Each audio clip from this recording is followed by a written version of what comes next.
So you're about to discover that the secret to getting what you want, is it luck or is it by design? And I'm going to suggest to you it's by design. And so I'm going to leave you with, and what I promise you over the next half hour, is that you're going to leave with a clear understanding of the 3 things that you need to do in order to get what you want. And I'm going to share my story as a way to show you how I kind of came about these things and how I discovered these things for myself. So my dad grew up, this is a picture of the Brooklyn Bridge. My dad grew up in Bushwick, Brooklyn, in a cold water flat in severe poverty. And my dad went to a high school, an automotive high school, because his mother forgot to sign him up for the regular high school, and that's all he could get into. So he goes to this automotive high school, and by the way, my father hated to get his hands dirty, so it was really not a very good place for him. So the day he gets out of high school, he immediately enlists in the Army. He went on from enlisting in the Army to becoming the youngest sergeant ever at the time. He went on, he left the Army, he went into the information technology field. It was just getting going. And he went on to design data centers from some of the largest corporations in the world. And he was an executive, except he never got his college degree. So like many of us have experienced the glass ceiling in one way or another, my father's glass ceiling was the fact that he didn't have a degree. So unfortunately for me, we moved a lot. Because when my father hit the ceiling of a job, he went out and found somebody who would hire him, not because they didn't care whether he had a degree, but because they needed what he knew how to do, and they knew he knew how to do it. So every time that he hit his ceiling, I moved. So I can tell you how many ceilings he hit, right? So you can imagine that the day I graduated from college was a really big deal for my family. And I was the first person in my family to graduate. It's kind of exciting. My daughter's going off to college, and she leaves next week.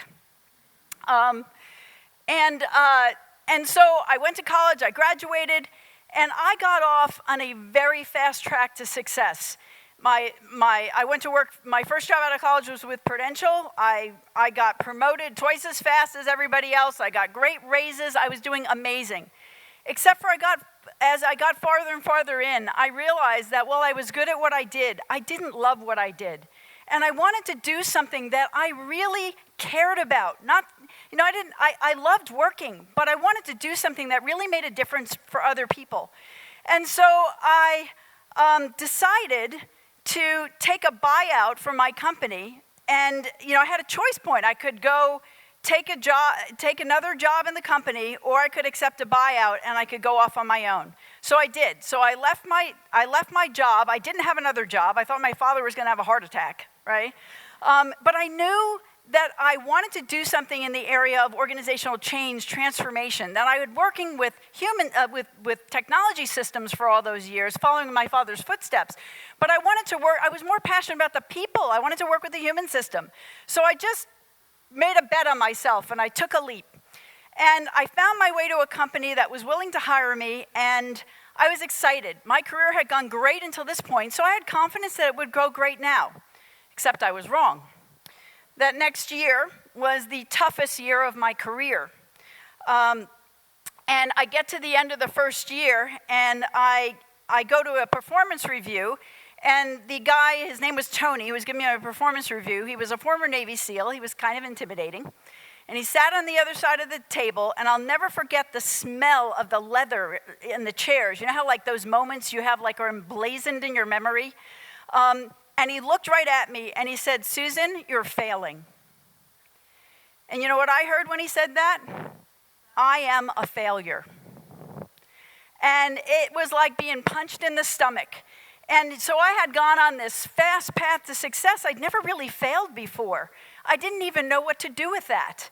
And so I went on for the next 2 years. The only thing I needed to do was to prove he was wrong. Has anybody ever had that? Somebody tells you can't do something and you work your tail off to prove it, right?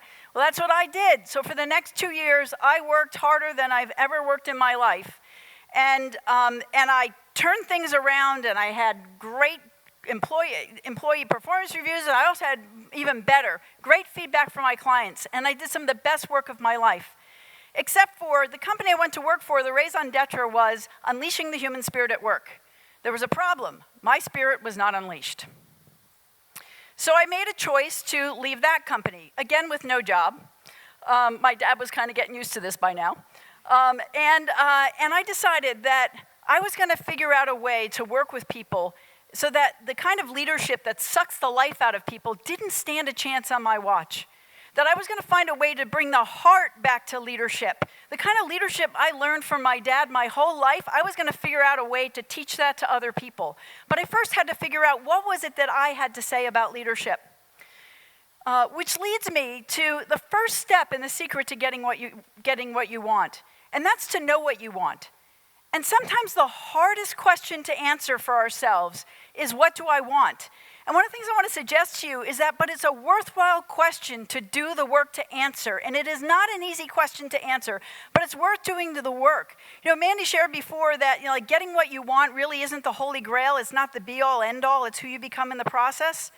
But I'll suggest to you that knowing what you want sets the point on the horizon that you move towards. It informs the things you do now. It gives you something to move towards and aspire to. So for that purpose, it's invaluable. So I tend to like to do things the hard way. So 2 weeks after I decided I resigned from my company, turned in my resignation letter, I found out I was pregnant. So I was giving birth to a baby and a business at the same time. So for the next few years, though, things went remarkably well. Once I was clear about what I wanted and what I wanted to do, all manner and form of things happened, like seemingly serendipities. I said before, is success and getting what you want by luck or design? I think if you design what you want, the luck starts to follow, and that's certainly what started to happen for me. Except about 3 years in, I woke up one morning in a hospital bed at Sebastian River Medical Center. And I could barely lift my head off the pillow. It was Christmas morning, and my 3-year-old daughter was at home wondering where Mom was. So I realized that while I had defined what I wanted professionally, I had been working so hard trying to be a great mom and trying to run this business and get things off the ground. I exhausted myself in the process. And there's nothing like a trip to the hospital and being stuck in a hospital bed where you can't move for you to actually get some clarity. And I'll suggest to you that clarity is power. Because it was in that moment where I just kind of couldn't do anything, or I started to think, all right, so I knew what I wanted to do for a living, but what do I want my life to look like? I hadn't really given much thought. I'd kind of just gone on the rat race. And so I had to really think about what kind of mom I wanted to be. And, my husband hated his work. And that was in congruence with everything that I believed in, that my husband went to a business every day that he hated. So we made a decision as a family to move to Florida in 2004. In January, we made that decision. In June, we were living here. Now, the interesting thing about that was at the time, people said, you're crazy. Like most of what we got from people was not encouragement. They told us how crazy we were and that it wasn't worth the risk and that it was a dumb thing to do. And that's when I learned this next important thing of the secret to getting what you want. You have to own what you want. Right? So I had to know what I wanted. My husband and I had to know what we wanted for ourselves and for our family and for our future. So you have to own what you want. And you have to take a stand for it. And you can't listen to all the voices out there because what you want is going to look different than what everybody else thinks you should want. So you really have to own what you want. The interesting thing is, though, after we'd been settled in Florida for a few years, all those same people who told us we were crazy were like, you're so lucky. So, and one of the things that happens when you own what you want is the things that are going to help you succeed show up.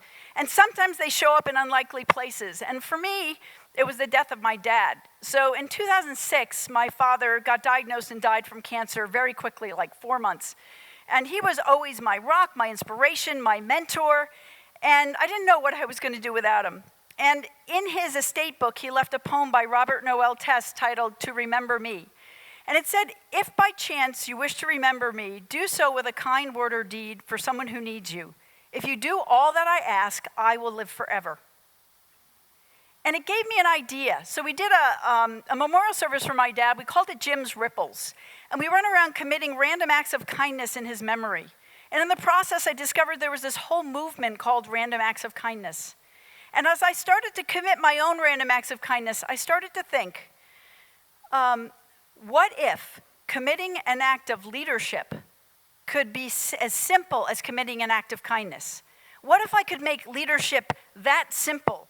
What difference might that make in the world? How many people, what people might do, and how they might elevate themselves and the difference they make if I could make leadership that simple?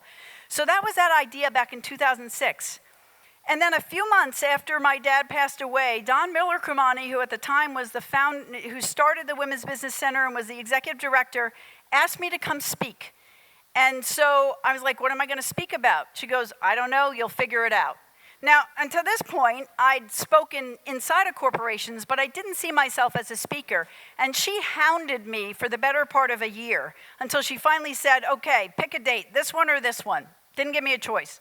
So I came to speak, and in the process, I developed my whole leadership methodology based on random acts of leadership. And who would have thought that it would have come from such a sad day? But my dad, even in passing, left me such a great gift.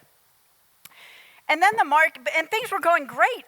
My business was doing phenomenal. I was having fun.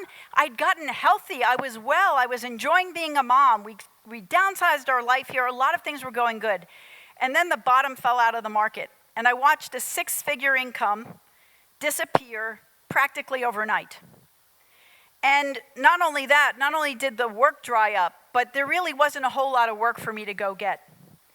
And that's when I was faced with the third step in the secret to getting what you want.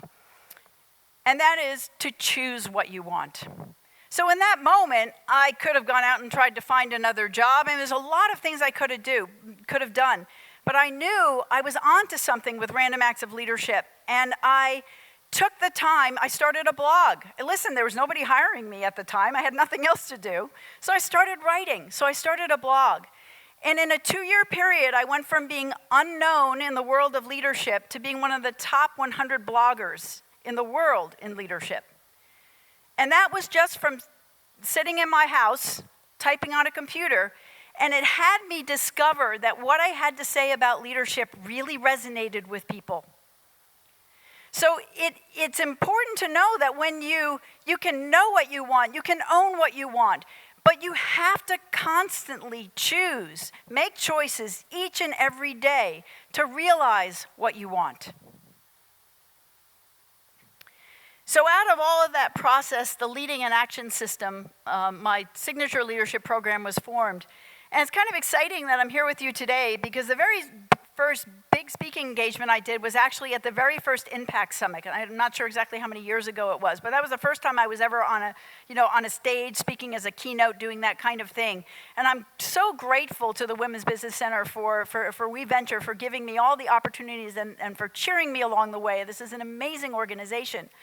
And next week, I'm headed to deliver my leadership program to the U.S. Navy. And I'm so excited. Thank you.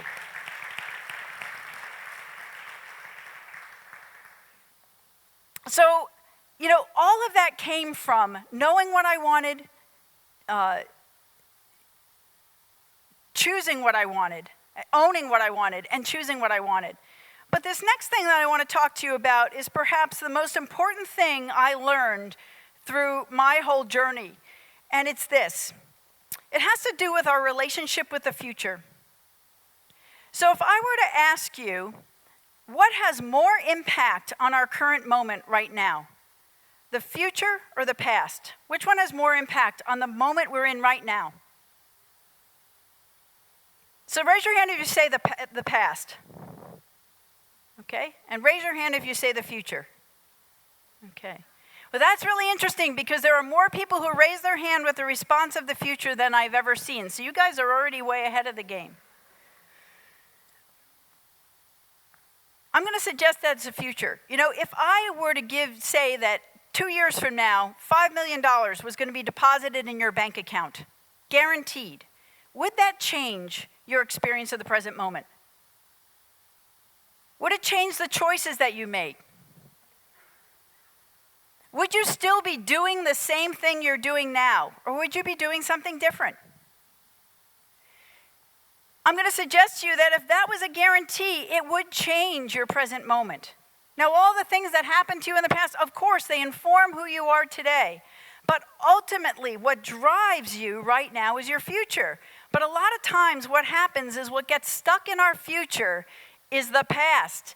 It's like same thing, different day. We wake up every morning and we think, well, what's today going to be like? Well, it's going to look a lot like yesterday, right? And the thing that's going to have you make different choices in your life is having a future to live into. And that's what defining what you want and why it matters so much is you have to define what you want and you have to own what you want in order to every day choose and make choices for what you want. You know, when the bottom fell out of the market, there's a lot of choices I could make, but I chose to just leap forward, right, and start writing and start inventing because I didn't see anything else to do at that time. When I woke up in that hospital room, I knew I started to define anyway the kind of life I wanted, and I got pretty clear that how I wanted it to look. I wanted to have energy. I wanted to be well. I wanted to have my husband to have a job he loved, right? That was the future I started to live into, and that was the basis for the decisions that I make. So I ask you, do you have a future that you're living into that's going to pull you forward? Because let's face it, you know, when you're born, right? Everybody was born? Just checking, okay? Now, one of the first milestones, right, is learning to walk. Now, when you're learning to walk and you fall down, what does that mean? Absolutely nothing. Get up and try again. Today, you fall down, you fail. Like when I had that performance review and he told me I was failing. What does it mean when you fall down? That you're a failure. And we resist those things, right? But I'm going to suggest to you that if when you're that 2-year-old and you're looking out, the holy grail for you in that moment, the future that you're living into is walking. You don't care how many times you skin your knees. You don't care how many times you fall down. You are going to figure out how to walk. And I'm going to suggest that defining what you want and owning what you want is just like that holy grail of walking to the 2-year-old. It's a future for you to live into. And when you define that future crystal clear for yourself, you have the pathway to getting what you want. Now, know that other people aren't necessarily going to want for you what you want for you. And I've heard it said, share your dreams often, but only with people who support them. Because it's true, not everybody in our life is going to support us in having our dreams. Sometimes our moving ahead means leaving them behind. Or it means changing something in their world, even if we're excited about the change. So find people, the women in this room, the women at We Venture, those are the kind of people to be talking to about your dreams. So talk about them often. Take the time to get clear about what you want. Now, I like this, I had a friend a long time ago who said, I was a 5-year overnight success. I think maybe I'm more like a 10, 15-year overnight success, right? So there's the tortoise and the hare. I've been kind of like the tortoise. I've just kind of moved inch by inch along the way. But it doesn't really matter how fast you get there. For me, it's been about the experience of continuing to make progress on the things that I really care about, the things that matter most to me, that has made the journey really worthwhile. So you don't have to always make big, bold moves. Sometimes it's just the small thing that you do. I was talking, Erica, can I share? Erica, you out there? Can I share what we talked about a little bit ago? So Erica and I were talking just moments before I got on, and she has a talk she wants to give. And one of the suggestions I made to her was she's been thinking about it for a very long time. I said, why don't you go out and find a place who that topic resonates with and offer to speak? And I promise you the rest will be history. Because how many of you have a hard time keeping promises to yourself? I know I do. So one of the strategies that I've used when I want to get off my butt is I make a promise to somebody else, because I will do whatever I need to do to keep that promise.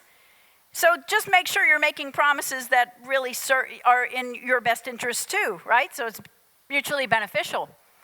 So, put those stakes in the ground. Use your network, but make sure you're engaged with people who want more, want to be more, want to do more.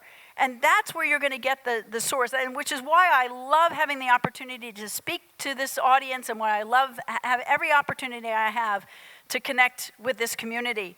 One of the touch points for me along the way, I'd been knocked down quite a few times, and Jeanette Kroer is out there somewhere, and Jeanette is one of those people who picked me up, right, when I fell down. Because, at some point you fall down enough, you lose your confidence. At least that's what happened to me, right? Anybody suffer from a loss of confidence at times? Yeah. And Jeanette was one of those people who was having none of that. And so I participated in the Ignite 360 program. And one of the things I think was the most important thing that I got is I remembered who I was. So we need people, we need structures to help us to do that, right?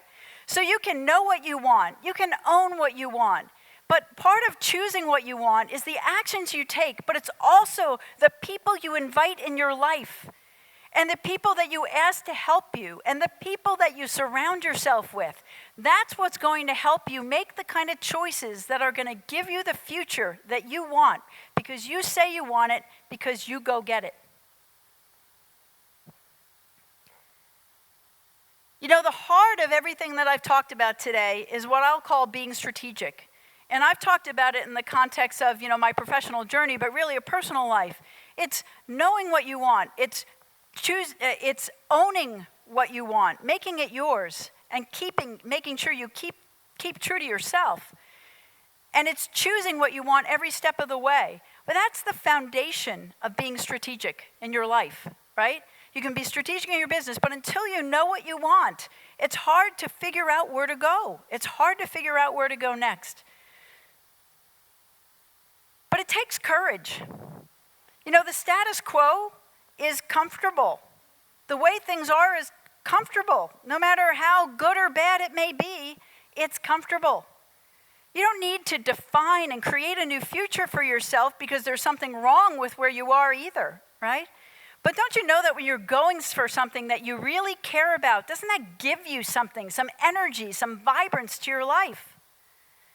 So by knowing and owning and choosing and having the courage to go for it, that's how you go get what you want.